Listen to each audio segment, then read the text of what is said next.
دھول کی طرح ہے جب سورج غروب ہوتا ہے اور رات ابھی نہیں آئی، ایک وقفہ ہے۔ اس خلا میں ایک روشنی ہے جو سورج سے نہیں آ رہی۔ ہندوستان میں اس لمحے کو سندھیا کہا جاتا ہے۔ اس لفظ کی جڑ سندھی حد کی لکیر سے نکلا ہے۔ دن سے رات تک ایک وقفہ ہے جب دن غائب ہو جاتا ہے اور رات شروع ہوتی ہے، وہاں ایک وقفہ ہے۔ عام طور پر سندھیا کا مطلب شام ہے، لیکن صوفیہ نے سندھیا کا استعمال مراقبے کے لیے کیا ہے۔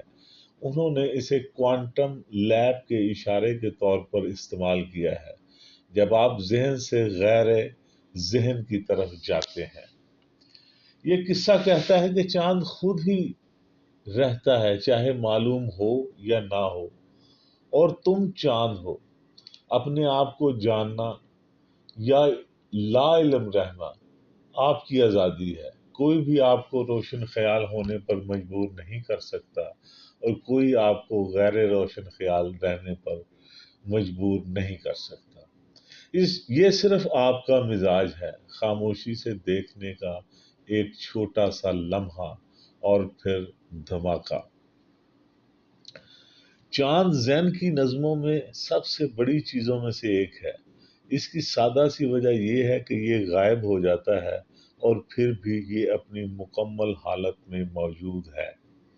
ایک طرح سے یہ آپ کی علامتی نمائندگی بن جاتا ہے۔ تقوان نے لکھا ہے، چاند کا کوئی ارادہ نہیں ہے اپنا سایہ کہیں بھی ڈالنے کے لیے، اور نہ ہی تالاب چاند کو رہنے کے لیے ڈیزائن کرتا ہے۔ ہیروساوا کا پانی کتنا پرسکون ہے۔ ہیروساوا وہ جھیل ہے جہاں تقوان رہتا تھا۔ وہ کہہ رہا ہے کہ وہ یہ کہ وجود میں خواہش کی خوبی ہے۔ اب بھی سب کچھ ہوتا ہے، لیکن یہ حوصلہ افزائی نہیں ہے۔ چاند کا کہیں بھی اپنا سایہ ڈالنے کا کوئی ارادہ نہیں، حالانکہ سایہ ہزاروں جگہوں پر پڑے گا، ندیوں میں، تالابوں میں، جھیلوں میں، سمندروں میں۔ لیکن یہ ہو رہا ہے، کوئی ارادہ نہیں، خواہش نہیں، صرف دوسری طرف۔ اور نہ ہی تالاب چاند کو رہنے کے لیے ڈیزائن کرتا ہے۔ خاموش تالاب کو چاند کی عکاسی کرنے کی بھی کوئی خواہش نہیں ہے۔ ہیروساوا کا پانی کتنا پرسکون ہے۔ ایک زندگی ہے جس سے ہم واقف ہیں، خواہش، آرزو، لالچ، ہوس، طاقت کی زندگی۔ ایک زندگی اختصار میں، حوصلہ افزائی کی زندگی، اہداف کی زندگی، کامیابیوں کی زندگی۔ ایک اور زندگی ہے جہاں ذہن آپ کے لیے دروازہ کھولتا ہے، ایک ایسی زندگی جو بغیر کسی محرک کے ہے۔ یہاں سب کچھ ہوتا ہے، پریشان کیوں ہوتے ہو؟ یہاں تک کہ روشن خیالی کی خواہش بھی اسے روک رہی ہے۔ یہ ہو جائے گا، بس ہیروساوا کی خاموش جھیل بن جاؤ۔ جب کوئی محرک نہیں ہوتا تو آپ کا شعور بے نیاز ہوتا ہے۔ کوئی سوال پیدا نہیں ہوتا، جواب کی ضرورت نہیں، آپ صرف ایک پاک وجود ہیں۔ ایک اور زین ماسٹر موان نے لکھا، صاف صاف، سب سے صاف، میں ننگے پاؤں مشرق اور مغرب میں بھاگا۔ اب چاند سے زیادہ واضح 84,000 دھرم کے دروازے۔ افسانوی طور پر بدھ مت کا ماننا ہے کہ دھرم وجود کی نوعیت کے 84,000 دھرم کے دروازے ہیں۔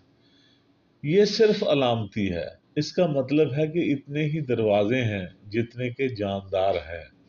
آپ کو کسی اور کے دروازے سے داخل ہونے کی ضرورت نہیں ہے۔ آپ کا اپنا دروازہ آپ کو اندر لے جا رہا ہے۔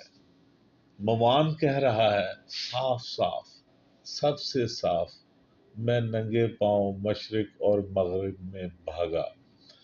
غیر ضروری طور پر اب چاند سے زیادہ روشن دھرم کے 84,000 دروازے، سب کچھ اچانک کھل جاتا ہے، بالکل اسی طرح جیسے روشن چاند۔ بٹسوجن نے لکھا، یہ اندھیرے میں ہے، وہ آنکھیں زمین اور آسمان کی جانچ کرتی ہیں خواب میں، کہ عذاب زدہ حال ماضی کو تلاش کرتی ہیں۔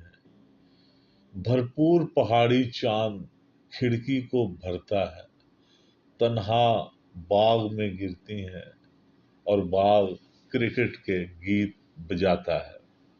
یہ عام اشعار نہیں ہے، یہ ایک ایسی چیز کے بیانات ہیں جو کہی نہیں جا سکتی، لیکن پھر بھی کہنا باقی ہے۔ آپ اسے گا سکتے ہیں لیکن آپ اسے نہیں کہہ سکتے۔ آپ اسے ناچ سکتے ہیں لیکن آپ یہ کہہ نہیں سکتے۔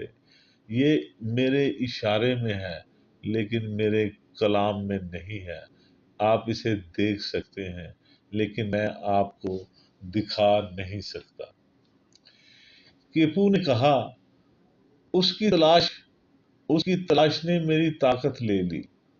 ایک رات میں نے اپنی اشارہ کرنے والی انگلی کو موڑ لیا، ایسا چاند اور کوئی نہیں۔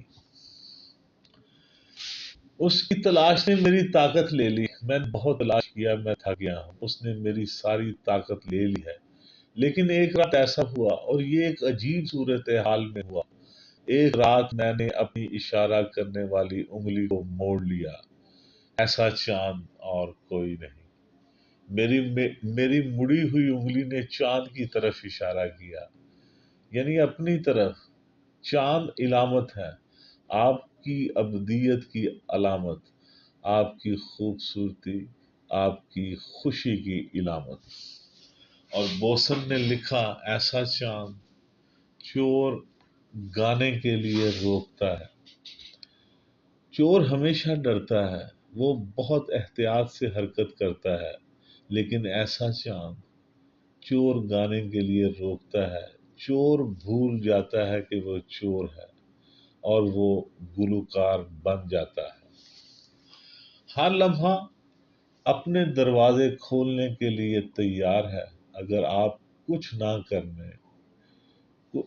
نہ کرنے میں آرام کرنے کے لیے تیار ہیں، اگر آپ بغیر کسی کوشش کے آرام کرنے کے لیے تیار ہیں، اگر آپ دماغ کو ایک طرف رکھنے اور صرف رہنے کے لیے تیار ہیں، تو آپ بھی ایک گانے میں گونج اٹھیں گے۔ آپ کا بہت بہت شکریہ۔